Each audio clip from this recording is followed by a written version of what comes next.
So we saw that and moved the shelf that was blocking the wall, and there was a huge rotting hole this big right next to the tub. And then we went downstairs and noticed in the kitchen there were starting to be cracks where the ceiling was actually collapsing due to the rot up above. And so that didn't happen overnight. That happened over probably a year or two of negligence. And so we're now the property managers that have to pass that news on to the owner. And it's not fun, but bad news doesn't get better with time. So you got to say, hey, we were at the property, we did our inspection, this is what we found, here's what we think it's going to cost. Like, we think this has to be repaired immediately, next month, or, you know what, this can be a summer thing. That one's going to be a next week thing. It is a common saying amongst real estate investors that you make money when you buy, not when you sell. While this catchy phrase has value, it fails to convey how easy it is to lose money through poor property management. Whether you self-manage or hire a professional, it is important to understand how to navigate the common pitfalls and challenges with rental properties without losing your shirt or your mind. That's why you have tuned in to Maximizing Your Property Value, the apartment owner's guide to operating rental properties as a successful business. I'm your host, John Stiles, real estate agent and team leader of the VIP Real Estate Group at Wits Realty. As a current multifamily investor and former property manager myself, I understand the headaches and difficulties of keeping an investment property from becoming a money pit and time sucker. It takes a solid business plan, it takes tested systems, and it takes key team members to actually find success. So let's take a deep dive and maximize your property value. Welcome back to another episode of Maximizing Your Property Value. This is the show where we dive into best practices for managing your rental property business. And I am very pleased to have with me today Josh Brook, who is a real estate agent with Wits Realty and also Wits Property Management Service. I'm not going to go into too much of that. I'm going to just ask you, Josh, if you would tell us a little bit more about yourself. Yeah, absolutely. I like you said, I work with Wits Realty. Relatively new agent. Been there for about a year and really got into the investment side about 3 years ago when I was working at a couple different healthcare software startups in the area, and a friend of mine bought his first investment property, and I was kind of the first person I knew that was doing real estate investing. And so since then, I've got the bug and started talking to Wits about buying a property, and had a job transition come up just last year, and I kind of changed the conversation and said, hey guys, I'd really like to work with you. So since then, I've been plugged into real estate, specifically focused on investments, and now I run their property management service, and I spend a good amount of time there today. So okay. Yeah. Great. And tell us a little bit more about the company. So what's your ideal, clientele? What areas do you serve? What types of properties do you manage? Sure. So yeah, we're a small boutique firm. I office out of the WeWork in Uptown, really great spot. We're a little bit different of a brokerage in the sense that we're really focused on kind of the experience and creating a great experience for all the people within real estate. And so we were founded just about 8 years ago, and kind of did the friends and family and help people just buy their homes and create remarkable experience that way. And then a lot of our clients kind of are investor minded. And so after buying their primary home, they started thinking about, well, gosh, you guys are investing in properties. Could you help us invest in some properties too? And so we started doing that, and then they came to us and said, well, now we own a couple. Could you help us manage it? And so we started doing that, and we're now doing some development stuff based on kind of different market opportunities. And so we really focus on kind of a full service within real estate, and basically how can we help the clients that we're working with. So we're primarily in the Twin Cities area. A few of our realtors are farther up north and work in areas like that, but primarily in the cities. Okay. Yeah. And so for the properties that you manage, are they typically like the 1 to 4 unit properties or 5+ at all? Yeah, 1 to 4 is primary. There are 107 units that we manage. One of our owners does own a trailer park that's farther up north. Okay. That's not within that unit count. So but we do have some exposure to managing things like that. Oh, okay. Very neat. Okay. So, one thing that I want to focus on in this show is just kind of the relationship between the property owner and the property manager. Sure. Because in my view, it really takes a team to go far. Mm-hmm. And with that, you want to make sure you're identifying a good property manager. Someone asked me the other day, what's the value in having a property manager? Why can't people just do it themselves? So what would be your answer to that question? Sure, that's a really good question. People can do it themselves. The key is, or the big question is, how much time do you want to spend doing it? And what skills do you think you have that you could bring to the table to actually do it really, really well? And so that requires some critical thinking and some self-examination. And often it's good to actually outsource it and pay somebody else to do it who has those specific skills and the process and the systems. And I mean, it's a business. Like real estate, when you buy a property, you're buying a business. And I don't think people realize that. And so you need certain things in place to make sure that runs really, really smoothly. And so a good property manager will have that mindset of operating a business. And they'll be professional. They realize that not only is the owner their customer, but so are the tenants too. And so you really have to think about the building as a business, and you're selling a product that happens, to be a rental property. Right. Mm-hmm. Yeah. Well, that's great. Like you said, anybody could do it, and there's nothing wrong with doing that to an extent. But again, if you're going to go far with it, if you're going to really scale your investment business, there's only so much time in the day that you have to do that. Yeah.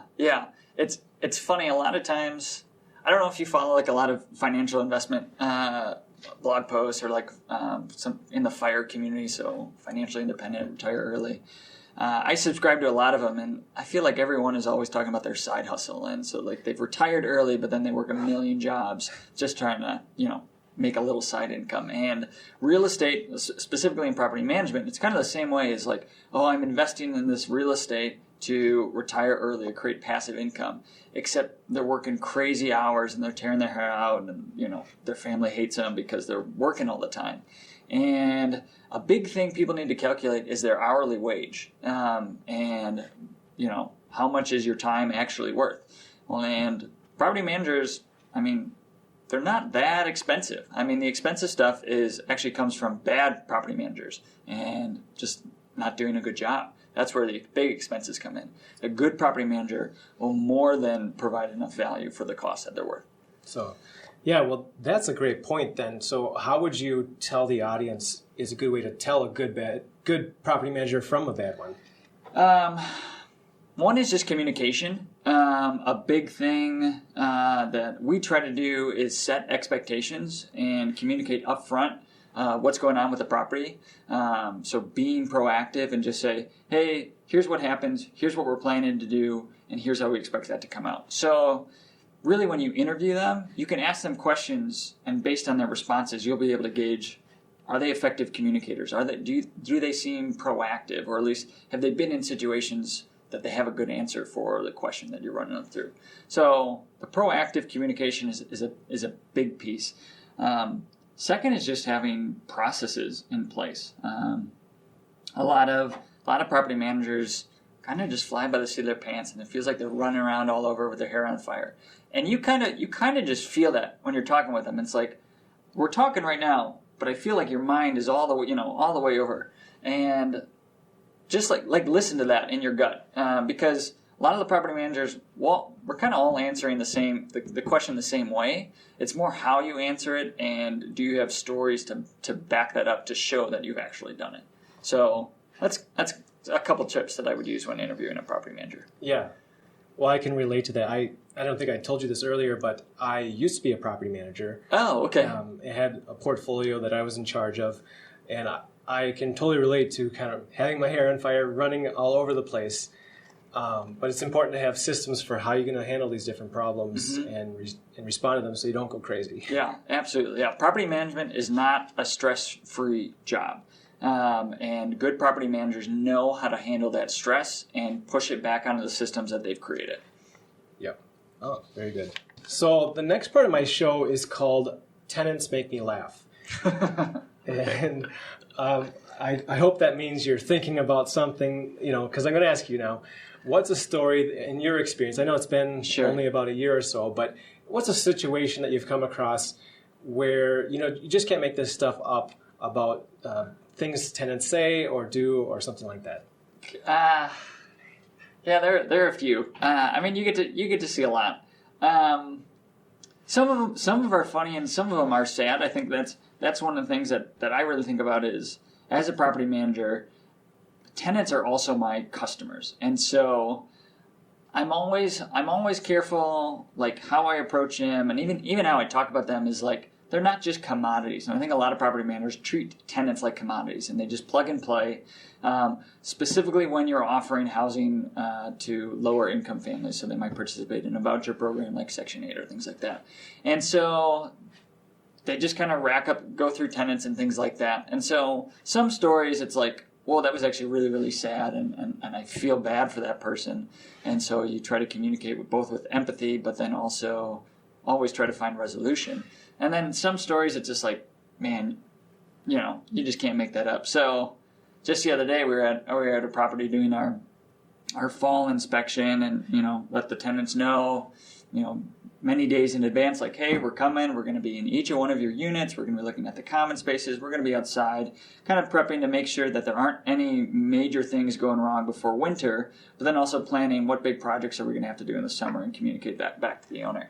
And so we're at this fourplex and walking around, going to each unit, and one last unit that we haven't gone in, and knock on the door, no answer, pound on the door, no answer, take out the key, unlock it, start walking in, and I turn back to talk to my maintenance guy, and just as I do that, the bedroom door swings open, and the tenant comes out, and he's like, whoa, don't come in, I'm naked.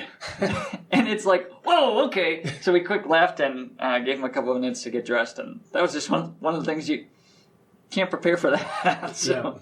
Yep. You got to be ready for anything, right? Yeah, absolutely. So that's kind of a funny story, and yeah.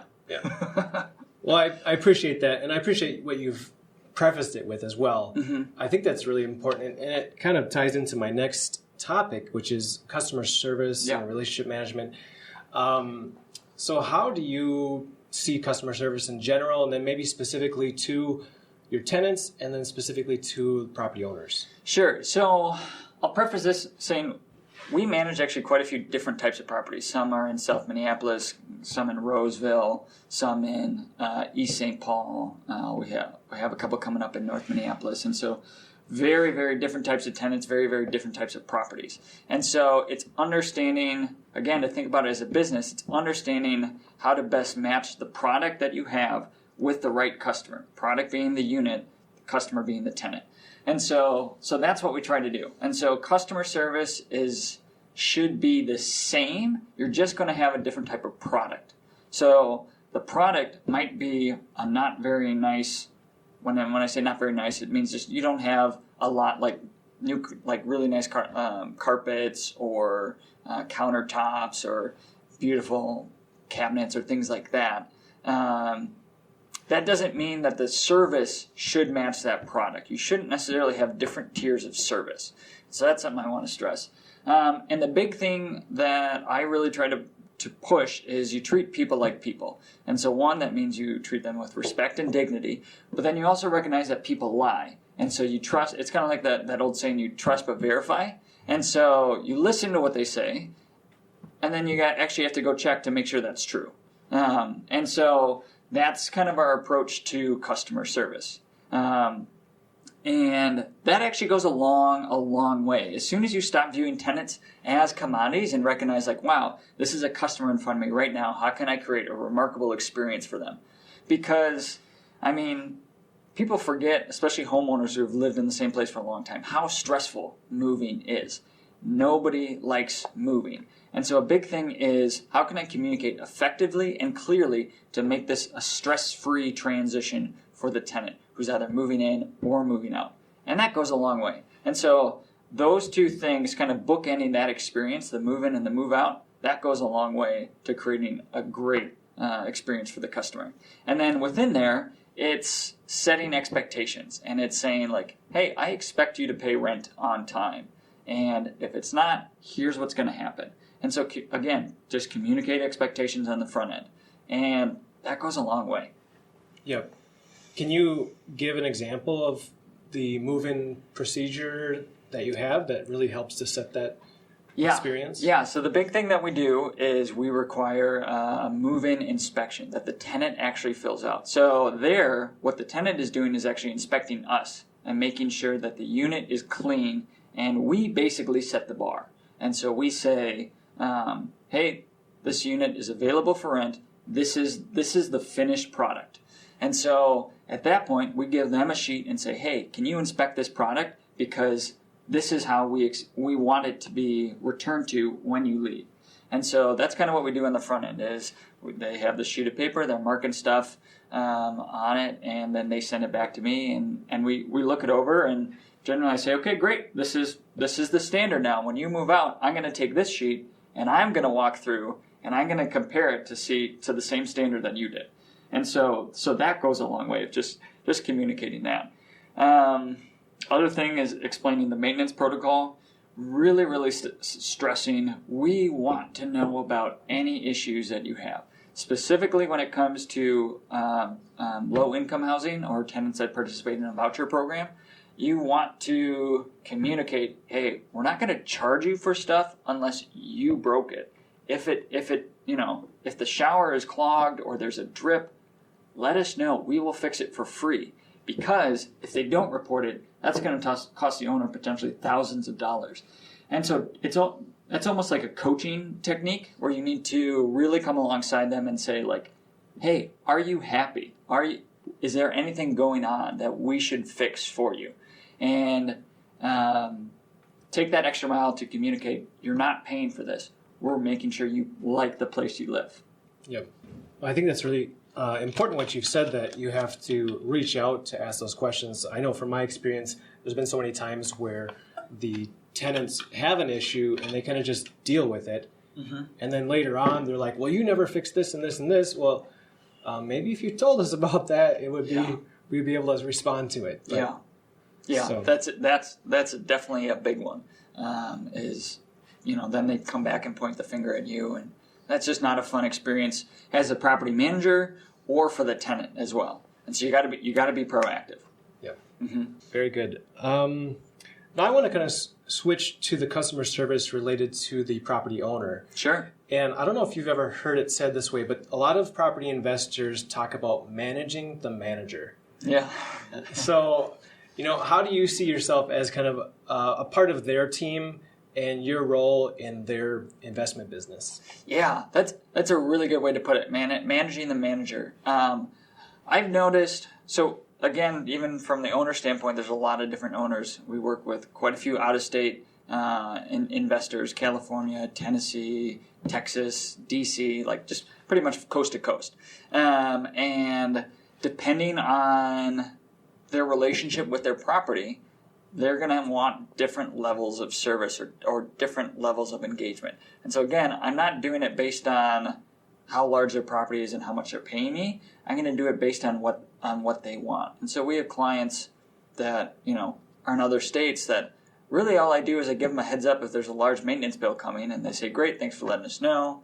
And we might have an annual call and just say like, hey, here's what I think the property's doing. If I could recommend any improvements, this is what I would do. I've already scoped out a cost. Here's what I'd like to do next summer. I have other owners who used to self-manage, and so their property, it's a single-family home. We don't make a lot of money on it, but that doesn't matter. This property was their baby and still is their baby. And so sometimes they're like, oh, I actually called one of my old contractors, and they're going to be heading out to the property to fix it. And I'm like, okay, thanks for letting me know. I'll communicate with them to make sure that it's a good experience for the tenants. And so sometimes when self-managers give up managing the property, there's just more hand-holding because you have to build that trust over time. And so people that have really involved owners or property managers that have really involved owners probably are not doing a good job building that trust or doing proactive communication like I talked about. And so that's kind of how I view the relationship, the relationship between the manager and the owner. Yeah. I can totally see that, if somebody has managed their property themselves and then decides to turn it over for whatever reason, they've got totally different expectations because they've got the way that they've done things. Yeah. Yep. So. Yep. And sometimes sometimes it's just not a good way. Like some self-managers don't have a move-in check-in, and there's just kind of this steady stream of turnover after turnover after turnover. And then all of a sudden you have a basement full of stuff that is from 5 tenants ago, but nobody said anything. And so sometimes it's like you have to educate them like, hey, that worked. We do it differently, and here's why. And almost like enlighten them to like, this is the standard. This is why you're paying for a property manager, so these issues don't come up. Yep. Mm-hmm.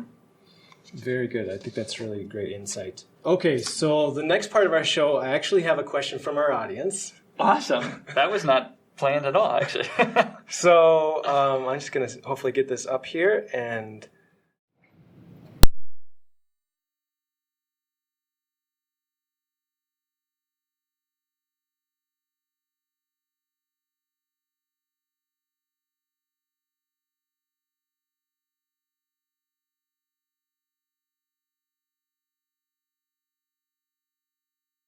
all right, that's a good question. Valen, I think was his name. Yep.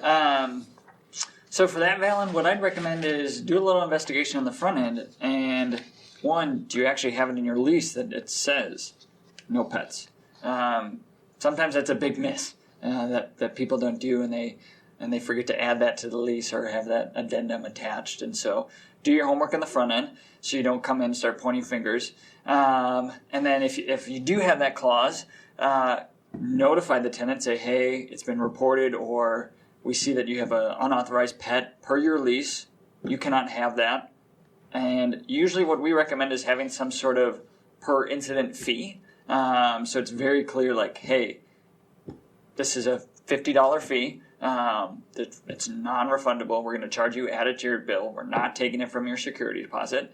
And from there, we need you to actually remove the pet from the property. Otherwise, next month you're going to get the same charge. Things like that.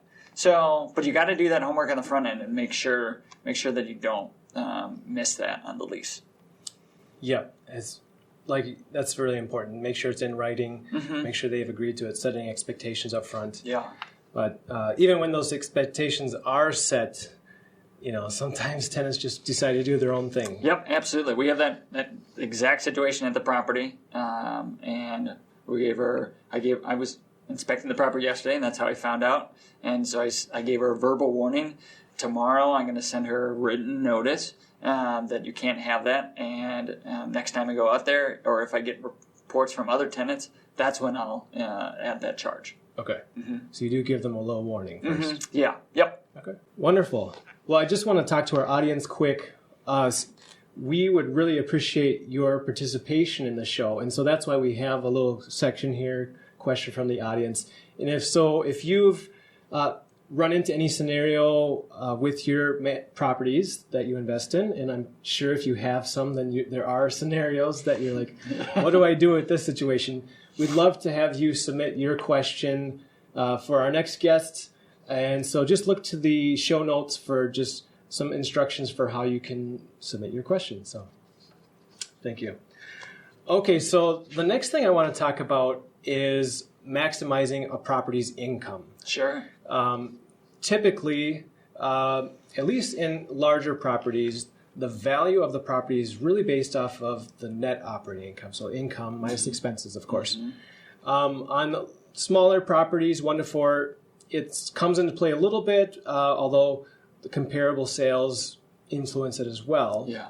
Either way, I mean, we're running a business, so we want to maximize that income. Mm-hmm. So what would you say are some examples of places that owners are missing income or missing opportunity that they could, have better income? Sure. So kind of before I get into that, the important thing is the income is determined based on the product. And so there are a few things that you can do once you own the property to improve it. But you need to know upfront, is this a property that I'm planning? Like, is it an opportunity property where I can do value add things? Or am I buying a finished product and it just happens to be a really good deal and the income isn't going to change? And so doing that work on the front end, working with great real estate agents who know investment properties should be able to help determine that, okay, this is a value add or where you can improve the value of the property, therefore increase the income.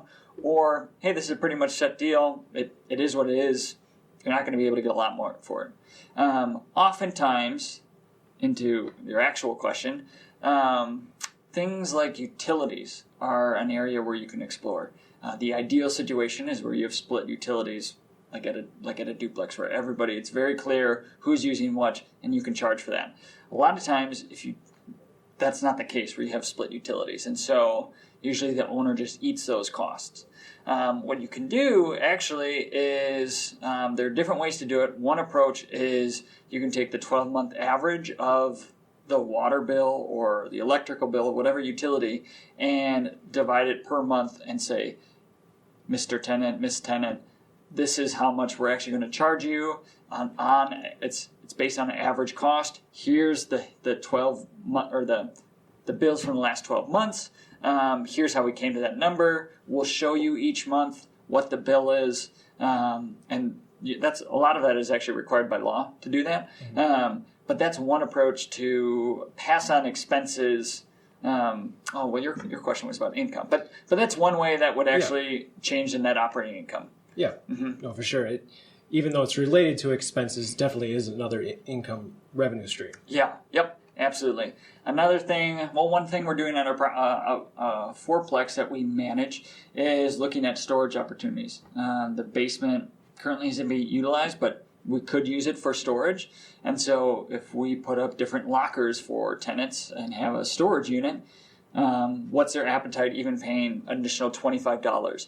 And you don't have to set it up where, depending on how you announce that change, you could say, hey, we're now offering storage. If you'd like a unit, it's $25.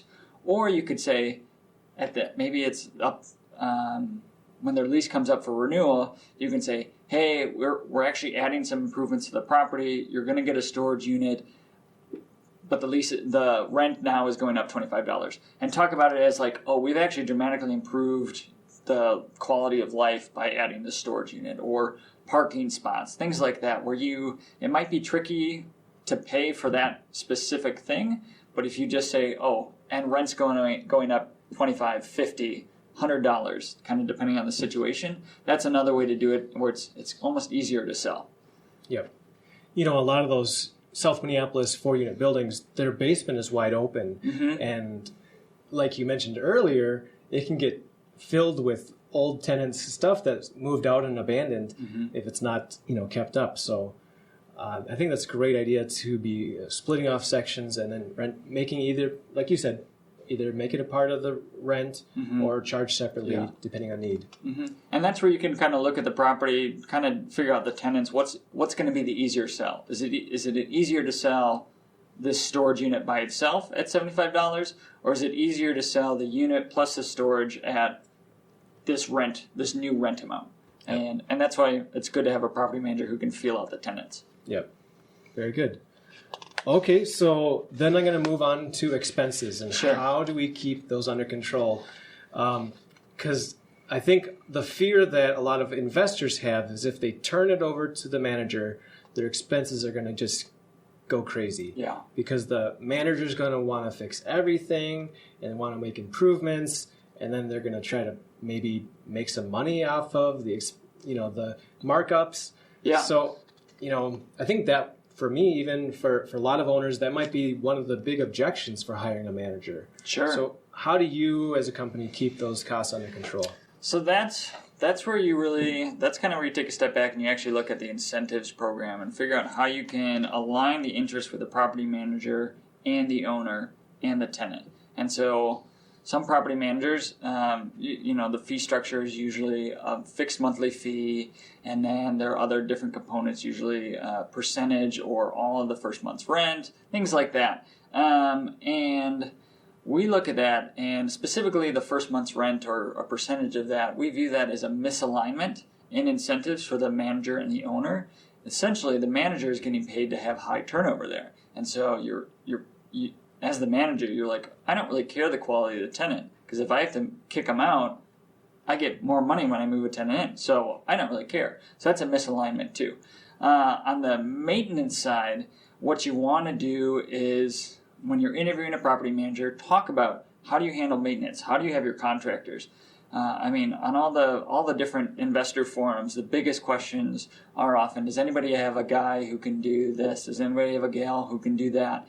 And a good property manager would say, I have a person who does this, this, this, and this. And ask them, why did you choose those people? How's your relationship with them? What do you do if they're sick or they've got a full schedule? Things like that. So ask questions how they manage that crew. Then the other thing is you want a property manager who treats the property like their own. And so, yes, it's true that the property manager might want to do capital improvements and like, hey, I think it's time to do this. Just set it up where it's like, hey, you need to run these by me and before I actually pull the trigger on them. You can't just go out and spend $400 on this without at least giving me a heads up. And so that's what we do with Wits Property Management. We have a dollar limit on each one of the properties, and we always give them a heads up. Now, Wits fee component is just a fixed monthly fee, and then we actually we add a 10% fee on top of any maintenance bill. So if a maintenance bill is $100, the owner gets charged $110. And what we're trying to do there is align the incentives so that we truly care for the property as if it was our own. But we also put a ceiling so that we're not just racking up large amounts of bills. And so when a large capital expense is required, that's when we talk to the owner. Or we also try to be proactive and say, hey, I think if you renovate the basement, this is how it will impact. And actually have a property manager put together a project plan and a case for that investment. Every expense should be viewed as an investment. And so a good property manager will be able to put that together and say, hey, we're going to spend $5,000 on a new parking lot at this property. I'm just making up $5,000. It would cost more than that. But here's what I think we can do for rents based on that. Or it could be we're the property that we're really struggling to plow it in the winter, or things like that. And so they have to present a case of why they're recommending that. So that's kind of how I'd go about balancing that potential conflict out. Yeah. Okay, that makes sense. Setting expectations, getting clear communication about what's needing to be done, and because the big expenses come up when they're just not doing their job and there's negligence and they're letting things slide after the tenants report them. That's when the big expenses come in. Property manager, for us charging 10%, the average amount we're collecting on top of a bill is, maybe $10. It's just not enough to us have proactively try to rack up a bunch of really, really small bills. That's a waste of time. And so you want to figure out, is this property manager actually going to respond to those little maintenance things? If not, that's where those big expenses come in. Yeah, definitely. You don't want those concerns to be ignored and then have them turn into bigger problems. Yeah. So, wonderful.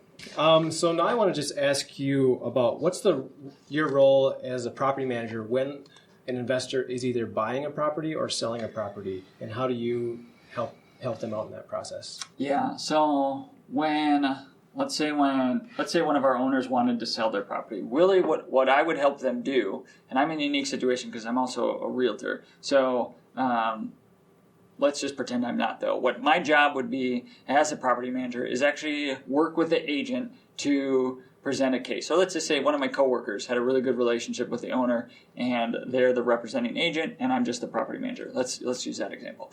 My job would be to support that agent and say, hey, here are all the financial documents, and here's basically the pro forma for the property and how it looks on paper. Here's quotes from tenants, things like that, and help them put together a case that justifies the list price. And so that's on the sales side. Regarding buying properties, that's where, again, I'm an agent, so that's a unique situation. But let's, again, say one of my coworkers had a client who would like to use Wits Property Management. That actually happens often. What I do is actually work with the agent and provide information on the rent rates in the area, and just through different software. That I use Rent-A-Meter as kind of the leading one, and I'd really recommend that. It's just kind of a good base entry level software, and that'll at least get you the market average. And so if a client says, "Hey, we're looking at this property. This is the second time that we viewed it. We're thinking about putting an offer." What I'll do is say like, "Oh, okay. You know what? I'll run it through my calculator and say, hey, I don't think the math works on this one," or, "Man, you got to double down on this. Here's what I found for rents. Does the tenant care about tenants, or does the potential owner care about Section 8 or things like that? If not, here's what I think we can get," all that stuff. So it's almost being like a consultant to the agent. Yeah. Mm-hmm. Okay. Sounds good. So now I want to just kind of ask you to look into your crystal ball and tell me what's happening with the market. A lot of people have felt like we're kind of at the top of the market. Rents have been skyrocketing, and affordable housing is a real big issue these days. Yeah. But where is it going to go? Is this pattern going to continue into the next 6 months, 6 years, or what's going to happen next? Yeah. So I don't actually have a good answer for that question. I don't pay a lot of attention to the yield curve or anything like that. For me, it's just mentally exhausting, and it seems I kind of feel like the hamster on the wheel, and I'm just kind of spinning my wheels and things like that. So I don't keep track of those really, really big trends, because you just don't know. What I do is really look at the micro level and say, what is this neighborhood doing? How is this neighborhood performing? How does the neighborhood next to it perform? And look at the smaller trends, and that'll tell me a lot more. That'll give me a lot more concrete evidence. And just to interrupt you briefly here, I think that's really why I'm asking you the question, is because you, as a property manager, you're like the boots on the ground. You know Sure. how many showings it's taking to get a property leased. You know how your tenants are responding when you tell them the rent's going up. Yeah. So, based on that experience, how do you feel things are going? Yeah. So, for me, it's going to answer, that question's going to vary based on the neighborhood. I actually just wrote a blog post about Prospect Park, where really, really great area. Like, if you're a current investor in Prospect Park, you're probably doing really, really well, or you should be doing well. So that attracts a lot of new investors. Unfortunately, there's a lot of luxury apartments there now. And so, sure, you could buy a duplex in Prospect Park, or I was looking at a triplex for a client the other day. And essentially what the luxury apartments have done in that neighborhood is put a ceiling on the potential rent rates. And so it's like, yeah, I could rent out a duplex at $1,400, but I can get a luxury apartment with a gym and a spa for $1,700. I'll also be able to cancel my gym membership, so I'm saving money. So at that point, it's like, okay, cool, I'll do that. So those luxury apartments place that ceiling, so you can't even get close to that. So in your research, you're going to see the market average and say, oh, I can get $1,500 for this. But if you don't know that, the upper end are all luxury apartments, you need to make sure that your property is not right next to it. Otherwise, you're going to have a hard time filling it. That's just a micro example. Northeast has seen similar things where it's you have to have a pretty good price gap between your unit and the luxury apartments, because people are doing that same math on their own. They're like, well, it's essentially $300 more, but if I cancel the gym membership and I got fresh time right below me, let's do that. So That's kind of one thing. Okay. A lot of parts of that question that you want me to tackle? No, I think that's huge because right now what we're seeing being built is just luxury apartments. Yeah. And I think that's really important, especially as eventually that area will get overbuilt because since that's the only thing that's being built. Yeah. And so the luxury will have to cut their prices to get their places filled. Yeah. Yep. And or so they're running programs where it's like, hey, you get the first 2 months free. Yeah. And at that point, it's pretty much a wash. Like, there's not much. That $200 a month difference kind of washes out if you give them 2 months free. Yeah. The other thing, you talked about affordable housing. That's kind of a big pet peeve of mine is often when I do showings for properties that are just kind of rougher areas of Minneapolis or St. Paul, people will show up to showings and say, do you accept a voucher? Do you accept Section 8 or whatever voucher they're on? And I say yes. And they're always so shocked. They're like, oh my gosh, this is the 5th one I've seen this week and you're the only one that accepts Section 8. And for me, in Minneapolis, that's actually, I think you would say illegal. I'm not sure where that bill currently is right now, but you cannot refuse a tenant that based on them participating in the voucher program. And so people are really upset with the laws that Minneapolis is proposing regarding screenings and things like that. And if I was, a councilman for Minneapolis and I'm hearing all these tenants complaining, I can't find affordable housing, naturally I'm going to listen to them and say, okay, we need to change the screening criteria. Alternatively, property managers could actually start listening to that law and stop discriminating against tenants who, based on them participating in a voucher program. Yes, you still have your credit score criteria. Yes, you have your rental and criminal history. Those criteria shouldn't change.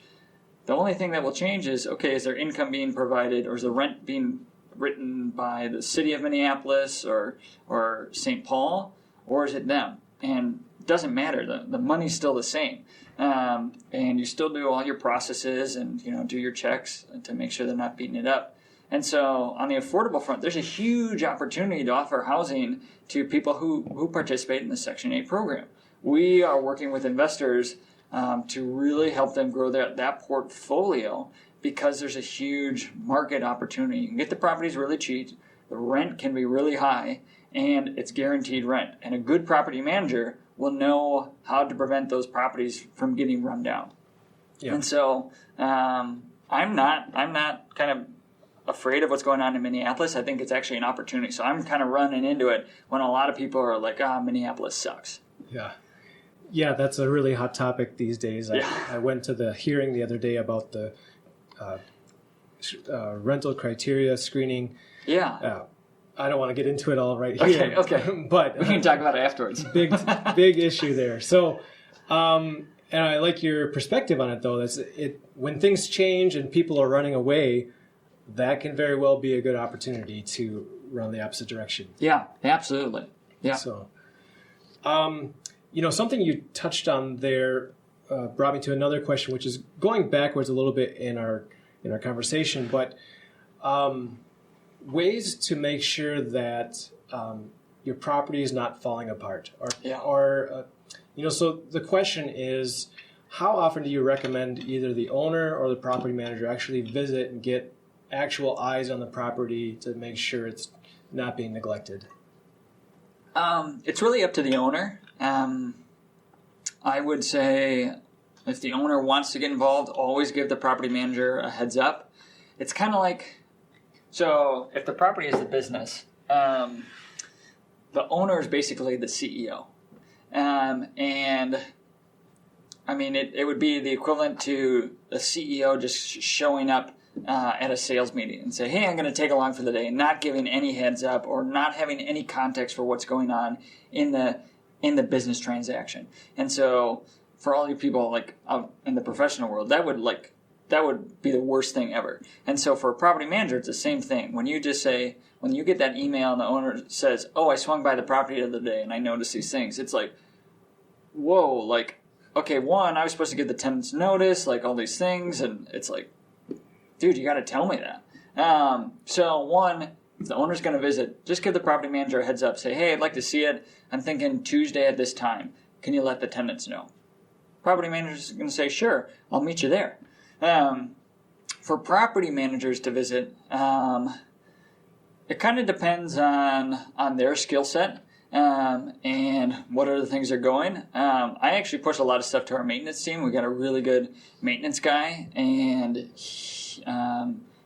we've kind of trained him to say, like, hey, these are the things that we're looking for and that our owners care about. And so if you're on site and fixing a plumbing issue and the tenant brings up this door that isn't quite hanging right, absolutely go out and fix it on the same trip and just include it in the invoice. So that's kind of also on the proactive side.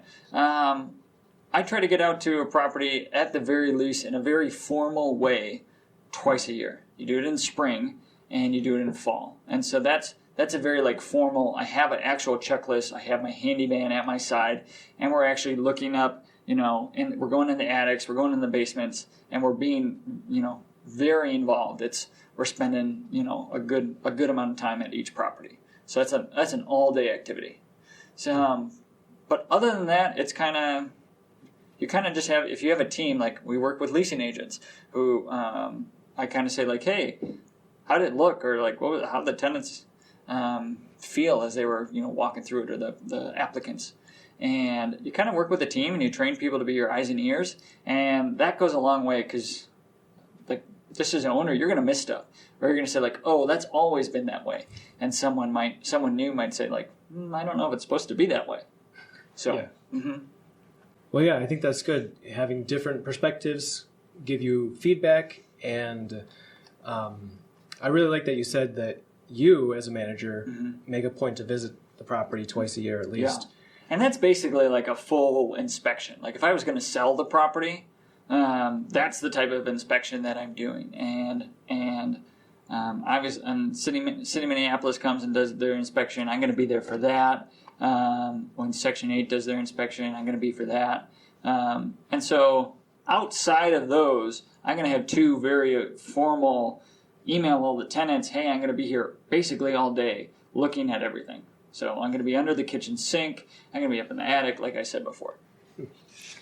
That's good. You're going to uncover a lot because, otherwise, especially with scattered site properties, things can come up and you might not notice them for months or years if you're never there. Yeah, and it's the little things that really screw you over. It's like we were at one property and there's a shelf in the shower, and that was installed by the previous property manager. And when the shower runs, it hits the shelf and slowly actually runs outside the shower and hits right next to the tub. And this was a new property for us, and so we saw that and moved the shelf that was blocking the wall, and there was a huge rotting hole this big right next to the tub. And then we went downstairs and noticed in the kitchen there were starting to be cracks where the ceiling was actually collapsing due to the rot up above.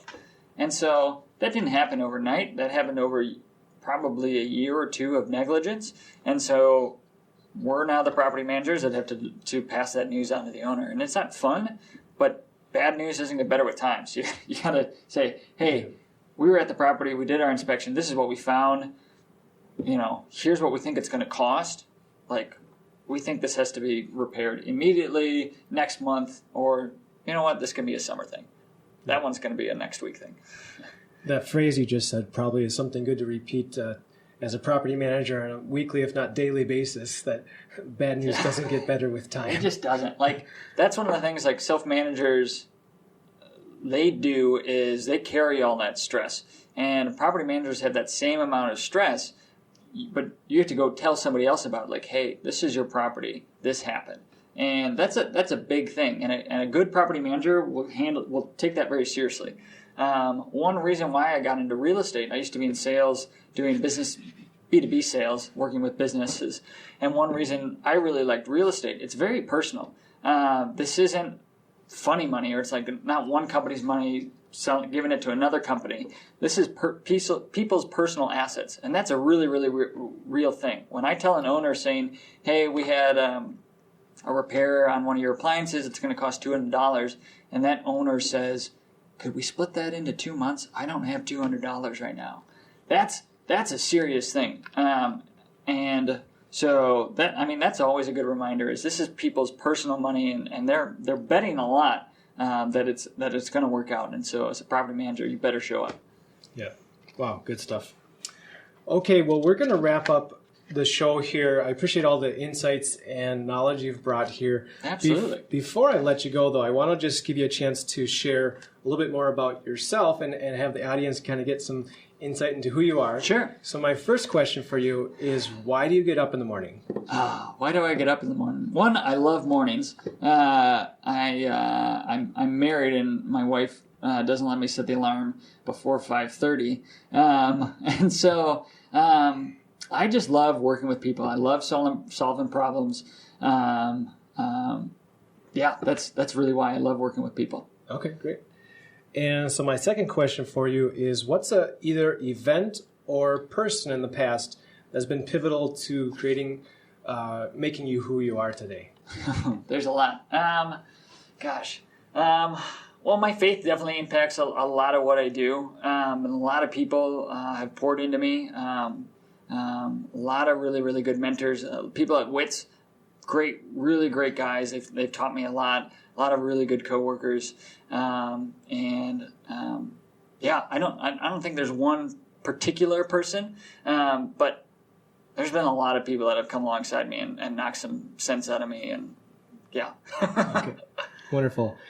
And then before I let you go, what's the best way that people could get in touch with you if they want to learn more about your real estate services, property management services? Sure. Best way is probably email. My email is just josh.brook@witsrealty.com.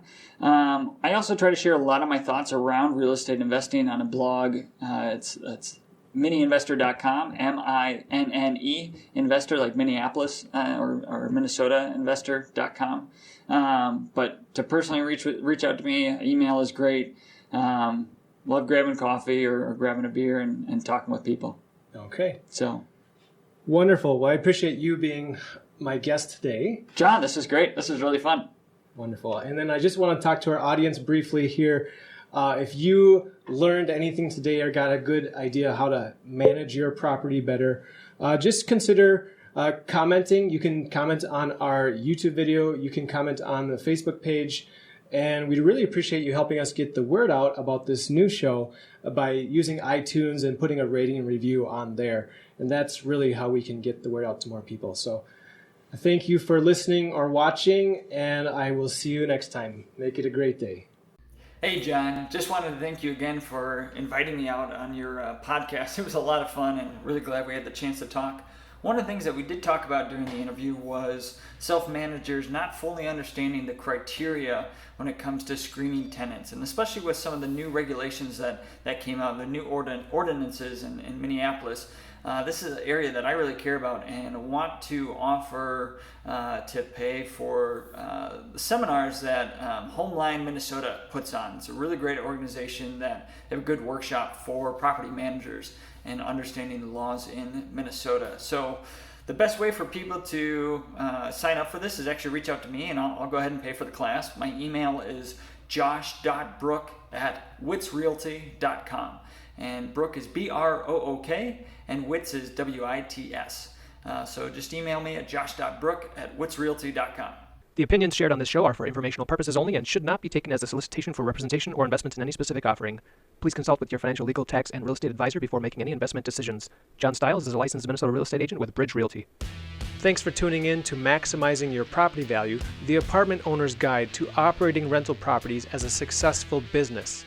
If you're considering scaling up, downsizing, or right-sizing your real estate investment portfolio, it's important to know how to determine your property's value in today's market. That's why I've put together a free ebook for you called How to Calculate Your Investment Property's Value. To get your copy, go to www.realestatestyles.com/value. Now, if you found any value in today's show, be sure to subscribe to our email newsletter, YouTube channel, and podcast through your favorite podcast player. All the links are in the show notes. And would you do me a big favor? Help me get the word out about this show by sharing with your friends on Facebook and LinkedIn. And lastly, we appreciate your 5-star rating on iTunes.